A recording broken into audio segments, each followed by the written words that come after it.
Right then, so welcome along to another vlog. Doing this whilst I'm popping out to get some groceries and some errands, so I can actually go out and do an essential journey for the household. And this is the first proper ride on the YS125, and hopefully you can see, for example, the dashboard here and various other bits and bobs. The eco indicator just on the dash telling me that I'm riding in an economical manner. You might be able to hear the exhaust. We'll have a look at that a little bit later on. Black Widow exhaust on it now, quite a lot louder than the standard one. I have baffled it a little bit as well with some extra exhaust wadding, just because it was ridiculously loud even with the baffling. So now it seems a little bit better, but we shall see. So yeah, absolutely, it's definitely a better day today in terms of weather. The snow and stuff is now gone, which is awesome. And this is my first proper ride out in ages, really, just to be able to go and get a few bits and bobs and tail a little bit of a loop in, just to be able to give you a bit of an update on the channel and bike plans and stuff like that, and just to have a little bit of a ramble, really. So those of you who probably know, I'm a teacher by profession, and at the moment we've been working from home. This week's half-term week, so I've not been in work anyway, but it's looking likely that schools may well go back on the 8th of March. And if that happens, I'll be regularly commuting in, so expect some more content from that. If it doesn't happen, then expect a few shopping trips, but other than that, it's going to be a bit difficult to get content. So yeah. So the reason why I bought this bike then, let's have a quick chat about that. So first things first, you might remember I did a ride out to Ludlow some time ago, and I went out on the PCX with my friend Cameron, and yeah, basically he was riding this bike, so I decided that this would be an ideal bike, because he was selling it, to buy off him, just to keep my hand in, just whilst I was waiting for test dates and stuff like that for my Mod 2 test to become available. And it's so far, I mean, it's needed a bit of work, but other than that, it's not been too bad, if I'm honest. It's been pretty easy to work on. As easy, if not easier actually, than the PCX, because it's got less bearings, so less to dismantle every time you want to work on it. But yeah, so it has been, it's had a few little niggles, and I'll talk about those when I do a little bit of a pull over. And yeah, I mean, obviously, for those of you that didn't know or haven't watched previous videos, I was umming and ahhing whether to do my full license, and I've now decided that I will do my full license, and I'm halfway through getting that full license. The lockdowns and stuff like that have caused a bit of an issue. I haven't been able to get my license as quickly as I'd wanted, and that's been a bit of a pain. But other than that, it's not the end of the world. So yeah, I mean, this bike is slower than the PCX, like genuinely. So I'll give you an example. This is an uphill stretch in a minute. So here we go. So this is 34, wind it on.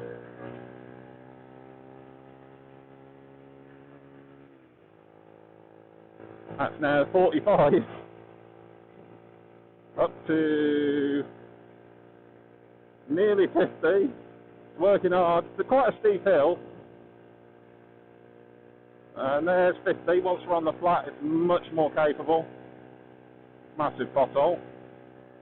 52, let's go into 50, see if that helps. 55, 56, 58. So it's certainly not, it's not a fast bike by any stretch. It's only got about 10 horsepower, and I'm quite a fat bloke, to be honest. You know, I weigh about 16 stone, so quite a weight to try and hulk along on such a small bike. And without a fairing as well, it's really, really getting a load of wind on the front, and I'm acting like a ginormous sail. So that's one of the problems as we go through. Don't pull out. Oh, it's pulled over. There we go. So yeah, so I mean, realistically, you're talking max speed, and I mean maximum speed of 60. And to be honest, it wants to cruise at 50 really. So long term, this would be not much good for national speed limit roads, but it'll do for what I want anyway. It's absolutely fine.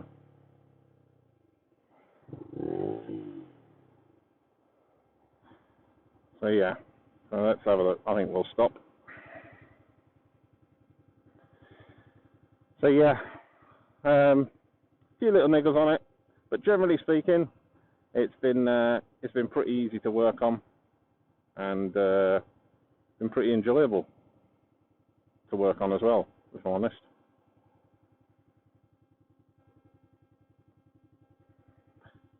One of the main reasons for having a geared bike was predominantly because I'm learning obviously on a geared bike now on a full bike license, and I wanted to make sure that I didn't lose any of the skills that I'd learned. Oh, I've got a squeaky back brake. That'll have to be looked at.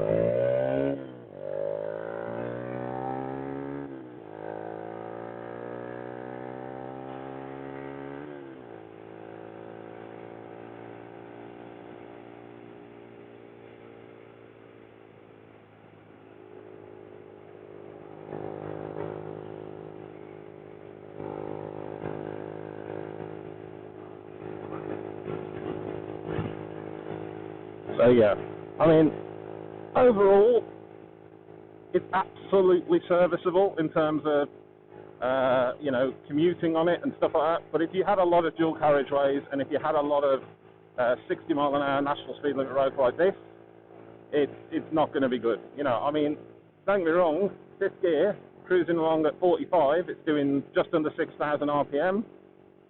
Not very vibrations, you know, there's not many vibrations coming through the pegs or the bars or anything like that. There's a few more since I fitted the noisier exhaust. It is just a noisier exhaust, really. I mean, it's not going to add any power, but it does definitely make me more noticeable in traffic. The other one, well, there's two reasons why I had to change it. Firstly, the midsection, and it was all one welded piece of exhaust. So firstly, the midsection was rusted to shit, like genuinely, like it was completely shot. There was two exhaust leaks from the welds, which I probably could have got repaired. My father-in-law's a welder. He probably could have done it. But to be honest, for the longevity of the bike, I thought, well, stick a stainless system on, and then it's kind of taken care of as you go around. So I thought that would just be easier, to be honest, and make life a little bit better. So yeah, so stainless system on. A few other things that needed doing. Couple of nuts were either missing or stripped, so they needed changing. Thanks for not pulling out. Yeah, the chain adjustment bolts on the back, one of the plates was missing. I'll go into a bit more detail on that when I do the walk round. That was a bit of a pain in the arse, because trying to find the parts during a pandemic was a little bit of a nightmare, to be honest. But not too bad overall.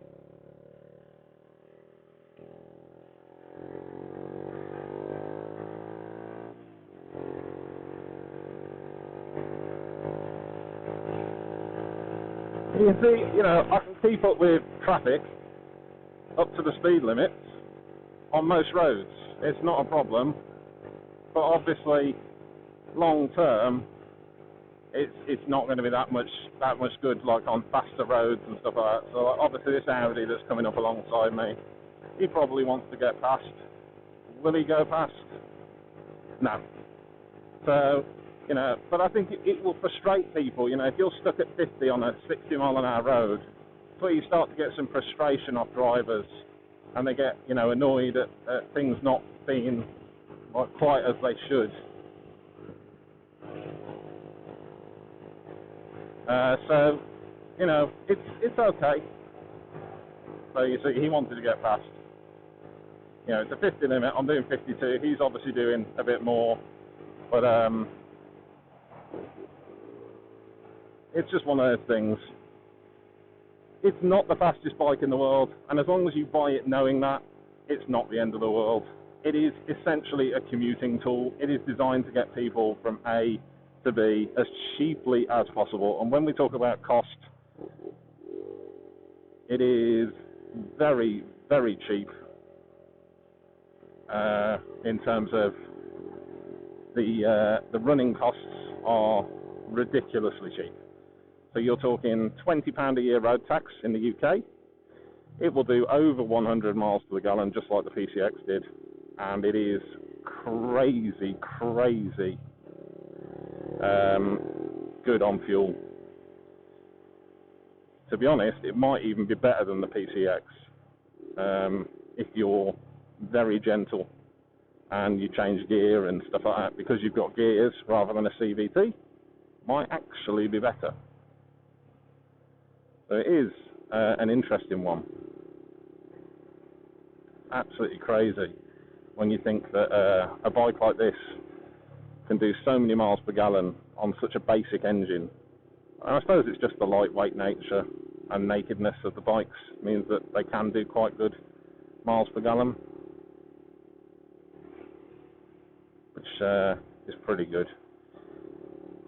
And I will do a big bike reveal. My first big bike, which I've got. And I know everyone, I've had a few messages and a few social media contacts, people saying, you know, what have you got? I'll reveal it, don't worry, I will. But I want to pass and take it out and reveal it in person. I don't want to just take a photo of it on the drive and go, there you go. So, you know, I'll get round to it, don't worry. It's on the to-do list.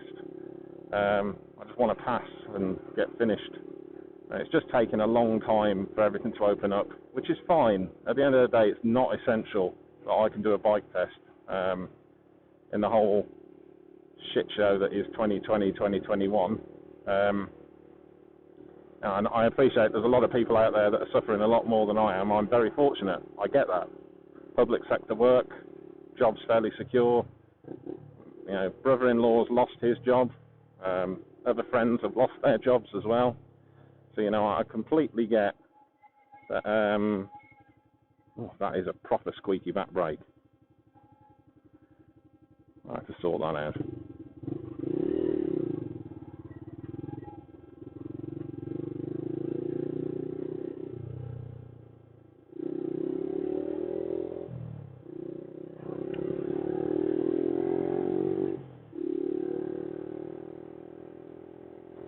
And yes, I know, riding over the mini roundabout would have been a fail in my Mod 2. Aware of it. Wouldn't do it in the actual test, clearly.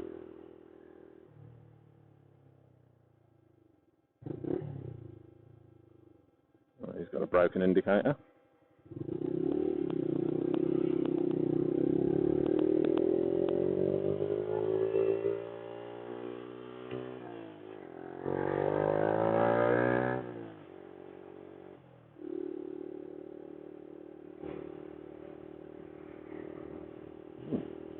Focus. So yeah, so we're going to have a little ride out. Nowhere too far, nowhere too adventurous, and we'll see how we get on.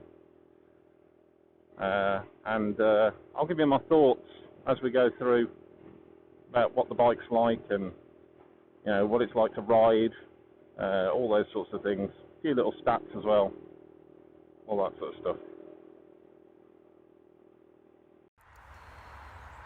Right then, welcome along to another video. This time we're going to have a closer look at the YS125, which is the Yamaha YS125. Now you'll have to excuse the fact that it's absolutely filthy. I haven't really had time to wash it, the weather's been terrible, it's just not been good. So let's have a quick look around to start off with. So it's a naked looking bike, as we can see from here. Integrated headlight in the front, just there. Disc brake on the front, single disc. And then moving our way around, it's not ABS, it's combined braking system. So your rear brake on this is actually a drum brake on the back.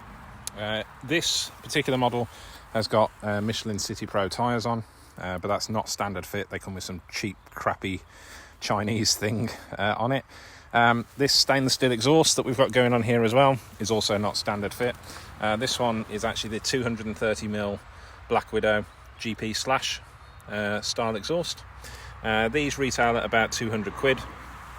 Sometimes you get them on offer, but £200, dead easy in terms of replacement.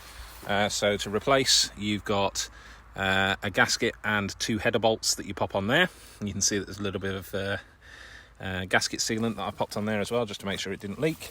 One join at the bottom with a bolt that goes on there, right in the centre of the screen, and then one carrier bolt that just goes on here through the back, just there, nice and easy. This has a removable baffle, as you can see there. I'm going to warn you, this exhaust, you might have heard on the way over, is pretty loud. So in the footage you might be able to hear just how loud it is, but it was a lot louder. I've actually since put some exhaust wadding in the baffle, as well as putting the baffle in. One wrap of exhaust wadding seems to have made a big difference, so absolutely fine. It's got standard twin shocks on the back and 18-inch wheels front and rear. Standard chain, sprocket assembly, all that sort of stuff. 5-speed gearbox. It's got a nice display on the dashboard. Let's just fire that up so you can see it. There's a nice gauge sweep. And you can see that you've got a gear indicator. I've left it in gear because I'm on a hill.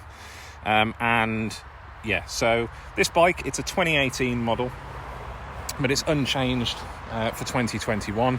It is an 18 plate bike, and it's done just over 3,000 miles from new, and it is really in quite good condition, considering that, you know, these generally aren't very well looked after by owners, because it tends to be the first bikes that people have. So let's talk about the work that I have done to the bike since I started riding it. Okay, first things first, new L plates, front and rear, just whilst I'm waiting for my test to be done, and then they can come off. It's obviously had the new exhaust. A couple of other things, I've added a tank pad on just to stop the tank getting scratched by my zips, because that's quite a common thing that happened. Other than that, not a lot else really, just little bits. So for example, down here, the chain adjuster nuts, they were seized on, so they've been replaced with new ones. And on this side, the chain adjuster plate, you can see, is a lot newer, and that's because it was actually missing. So these bolts were halfway up inside here. So I've changed that over. And the only other one, it's quite difficult to see, is this torque arm, which is the rear brake drum torque arm, and this cotter pin. I've changed both the bolt and the pin because they were looking pretty knackered and pretty worn out as well. Obviously the exhaust is new, that's a given, and other than that, nothing really. Very little have I had to do to this bike. Adjust the chain, lubricate everything, and just make sure everything's running nice and sweet. Tyres blown up, obviously, all that sort of stuff.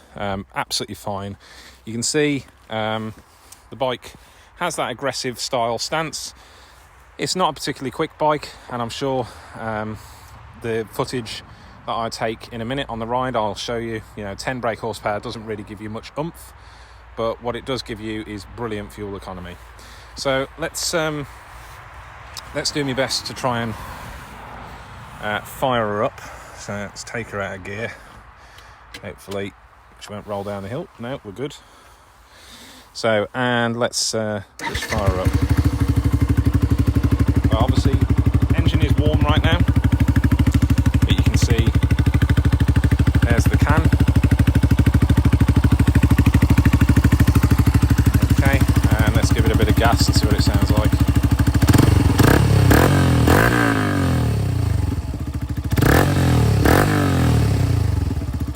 So yeah,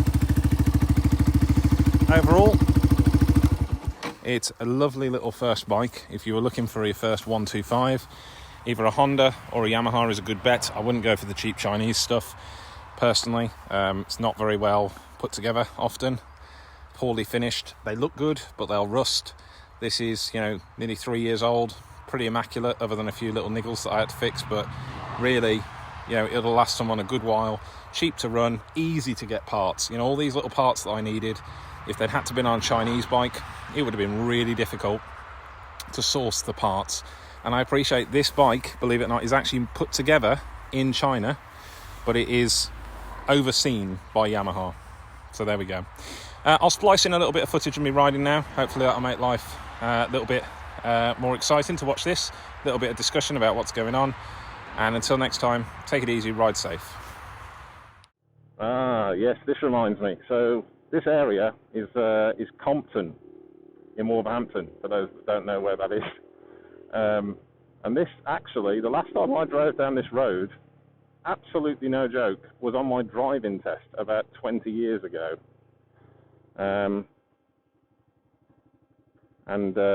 Yeah. So there we go.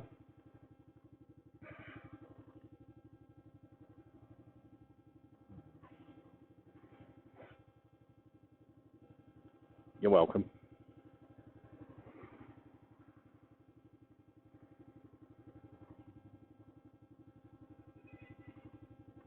Brake discs rubbing on his Jag.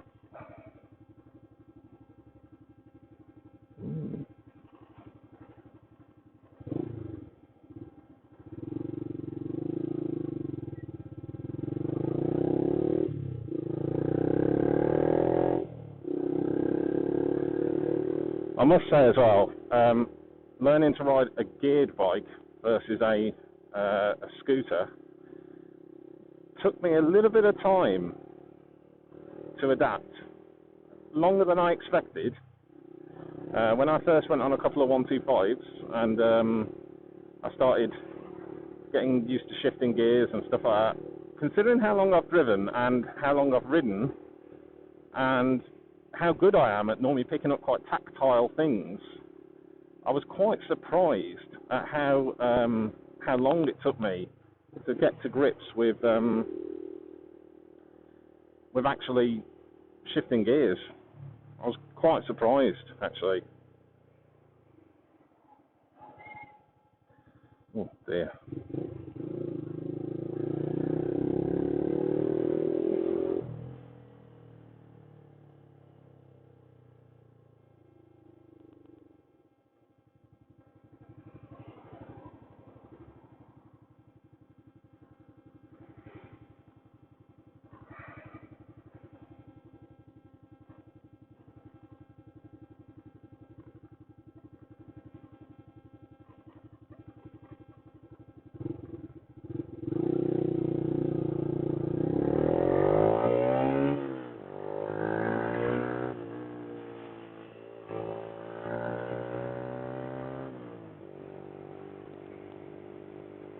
You know, I mean, although I've said it's not that quick, off the mark, it's actually quite rapid, especially because you can whack through the gears quite quickly. It does make quite a big difference to being able to accelerate.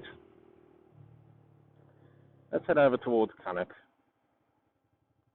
See how we get on.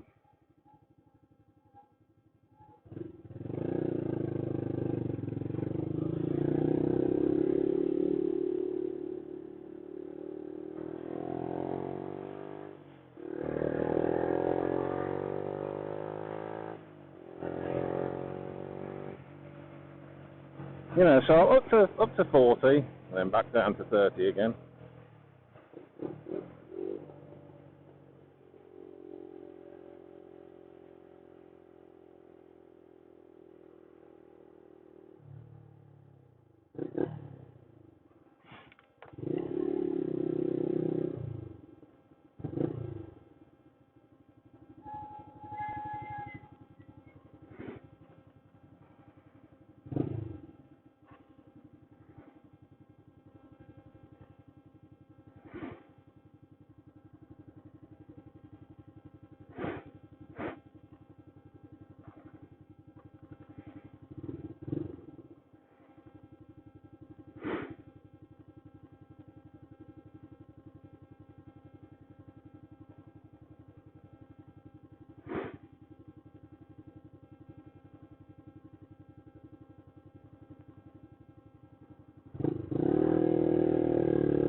And there's the Molyneux Wolves football ground. Bit of a tour. Not much of a tour really. This is Wolverhampton. Used to be my hometown before I moved. And yeah, I mean it's one of those interesting places.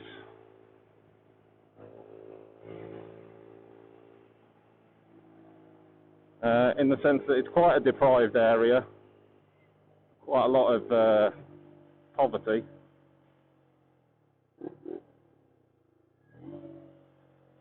Oh, a bit of an amber gambler, that'd be fine. Certainly wasn't going to slam the brakes on when there's no one behind me. We're on green, we're good.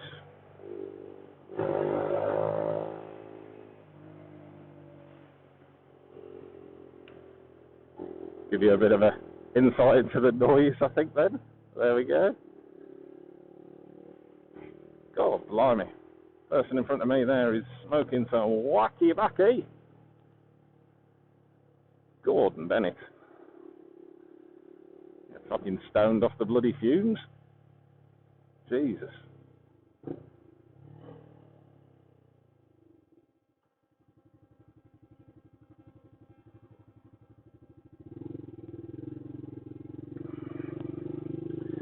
I have to admit, in normal circumstances, I'd probably be filtering, but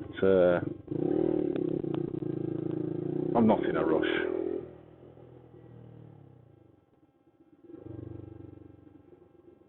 Christ alive, my man. Jesus.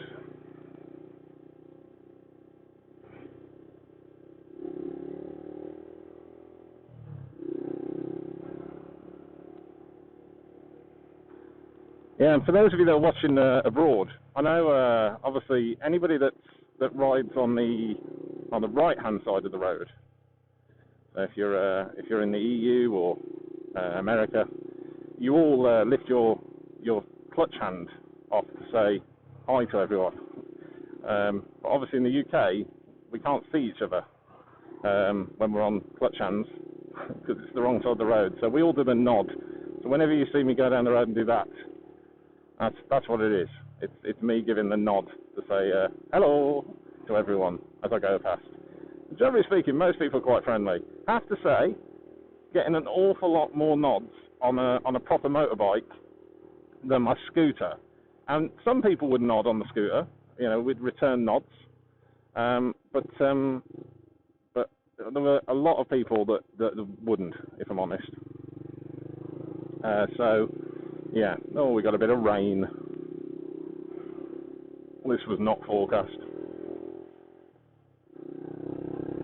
Let's hope it passes fairly quickly.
Oh, there is one thing I will say that's a little bit weird on this, because it's got combined braking. So in other words, my foot brake there and my hand brake are combined because it hasn't got ABS, and because of that, it does mean that when you brake using your rear foot, it does mean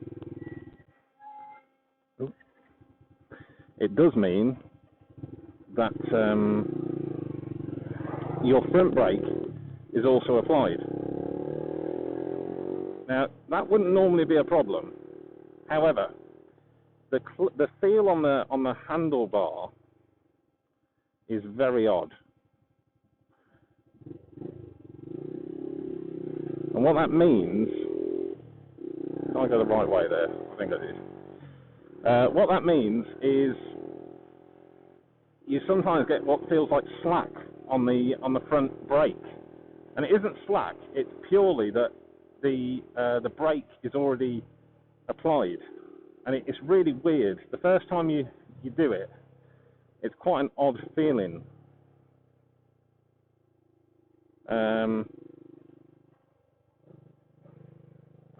It's quite an unusual experience initially, and then you kind of get used to it. You just accept the fact that when you use the rear brake, you lose a bit of the front feel. It's still braking, it just feels odd. I mean, anybody that's ridden a bike with combined brakes will probably know this feeling. I'd much rather have a bike with ABS, if I'm honest. And there's no reason why they can't fit ABS to drum brakes. You're just going to go anyway. Why don't you just drive round on the bloody drive? Anyway. So yeah, I mean, it does make a difference in terms of the feel on the brakes, but it doesn't really affect the operation of them, like I said.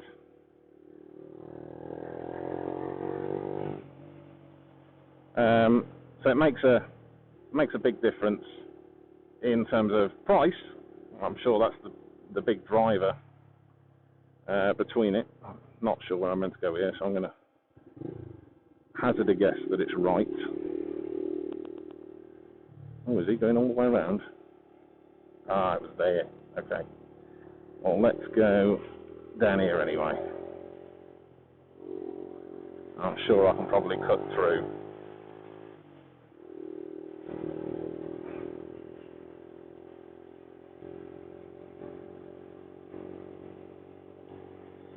So yeah. So the combined brakes I'm not a big fan of. It's not that they're awful. Bloody hell, this road looks slippy.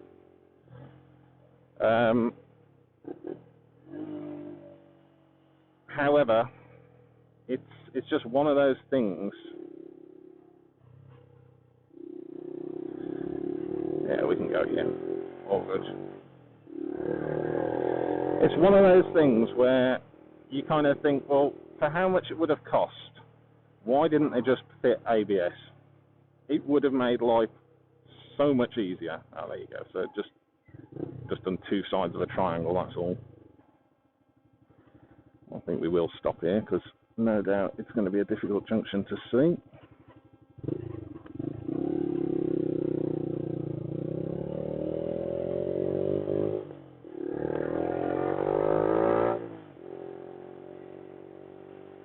There we go. So you see, like, you know, within a few seconds you're up to 30 or 40 mile an hour, which is more than enough. It's absolutely fine for what most people need. Oh, it is actually raining now. Fun times.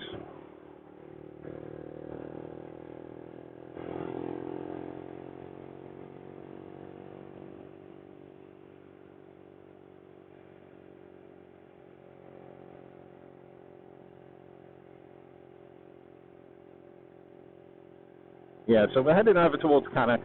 The only reason really is because I want to take some nice photos of the bike. But if it's raining, that might scupper the plans a bit. But let's see what happens. You never know. You never know. And hopefully it doesn't rain too much. It's not too bad at the moment. It's just light drizzle. And it looks brighter over there where I'm heading towards, so hopefully it's okay.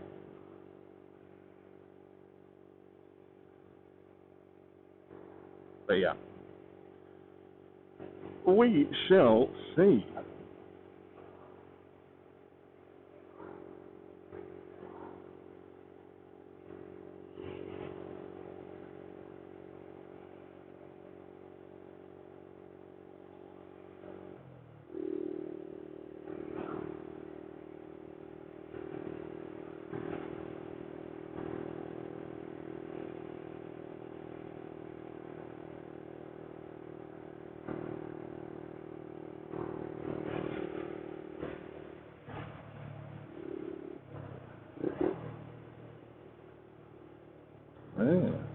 So we're heading on to a dual carriageway, I think, maybe? I don't know. Difficult to tell.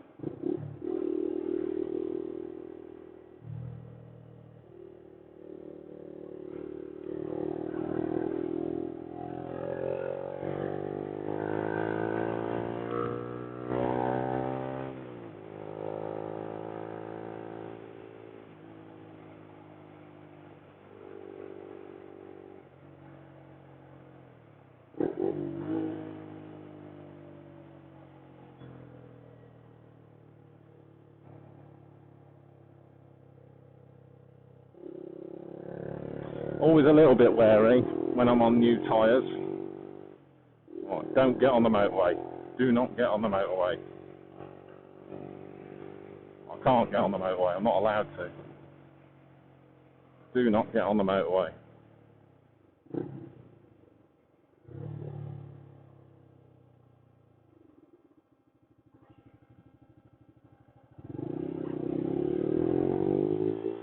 Oh. Good Lord. There's some massive potholes around in the UK at the minute. Absolutely ridiculous.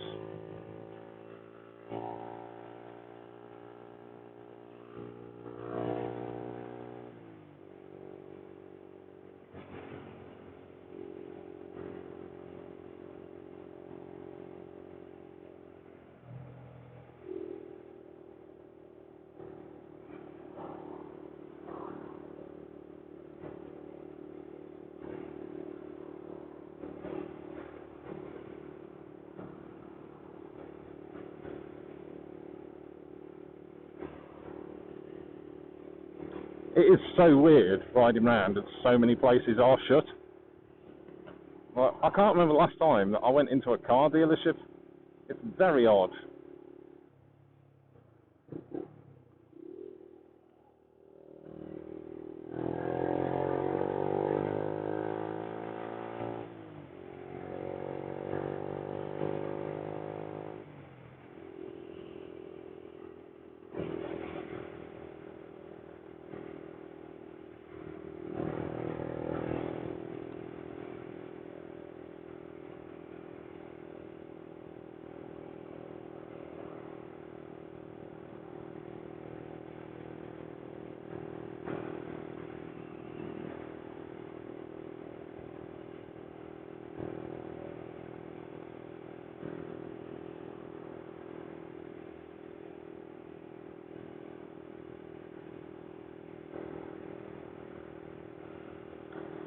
Oh yes, so some of you might also know, I don't know if I talked about this in a previous video, but I've had an injury as well that's been keeping me off my bike a little bit. I mean, not a huge amount, to be fair. It turns out that actually the motorcycling is probably quite a good physio for it, as it happens. But the injury that I've had is to do with my knee, and I don't even know how it happened. And the doctor doesn't really know how it's even possible it's happened. It's a torn meniscus, which is usually associated with sporting injuries or twisting injuries, which is hilarious because I am the least sporty person possibly on the planet. So I'm not a sporty person by any stretch, and I'm quite surprised at how painful it's been. And apparently the average recovery time is between 6 to 8 weeks. Well, it's been nearly 9 months. And despite doing physio and stuff, it's been very, very uncomfortable, shall we say. And now, I think this is the motorway island. Let's get this right. Yes.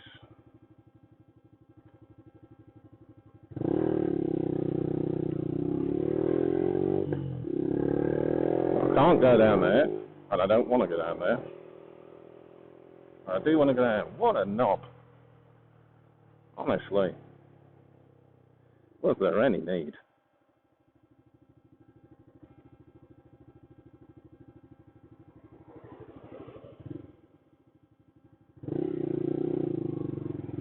Oh, nearly got to test out my new horn then. I fitted a Denelli Sound Bomb Mini even. And the purpose of that is because what it does is it allows you to fit it on existing wiring, which is a big problem if you fit a big one, because it'll melt the wiring. So makes a huge difference being able to fit it on the standard loom, which I've done, and it makes a big difference as you go through. Right, let's have a look.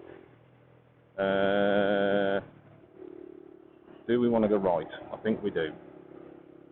Let's go right. I think we want to go right.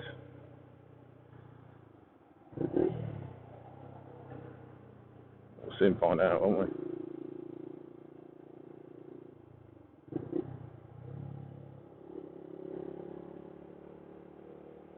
That's 4601.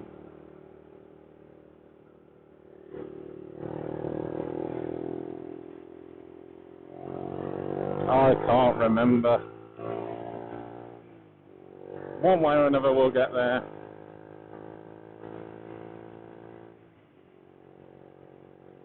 Let's have a look. Oh, I think that might be right actually, the 460. I'm pretty certain this is the road I need.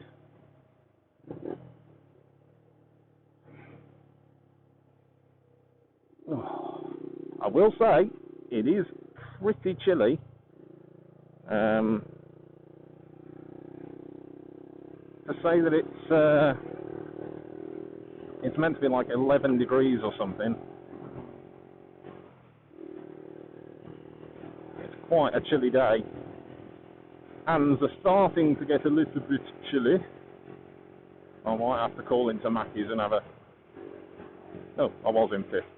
See, that's the thing I'd say on this bike. Let's clear off the rain. I do think it's geared a bit too low. So, for example, if I wind it on to 50, which is the limit on this road, I'm now doing 6,000 RPM. So at 65, it's going to be screaming its head off. So they could have either fitted a 6th gear, but I'd hazard a guess that there's not enough power on the bike to cope with a 6th gear, which is more than likely. In terms of it just wouldn't have enough torque in 6th gear. Or they could have just geared them out just a little bit longer. So they could have just made 5th just that little bit longer. So that once you're cruising on flat roads like this, it would have sat at, say, 4,000 RPM instead of 6. And that would have made a big difference. But you see we did the nod. You do get a lot more reassuring looks of nods off bikers when you're on an actual bike. You know, you really do. I suppose it's just that you associate with your own kind.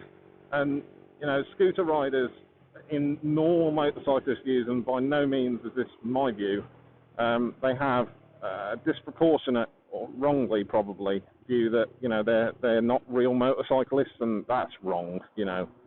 At the end of the day, we're all on the roads together, and we're all part of the same crew, really. You know, we're all on 2 wheels.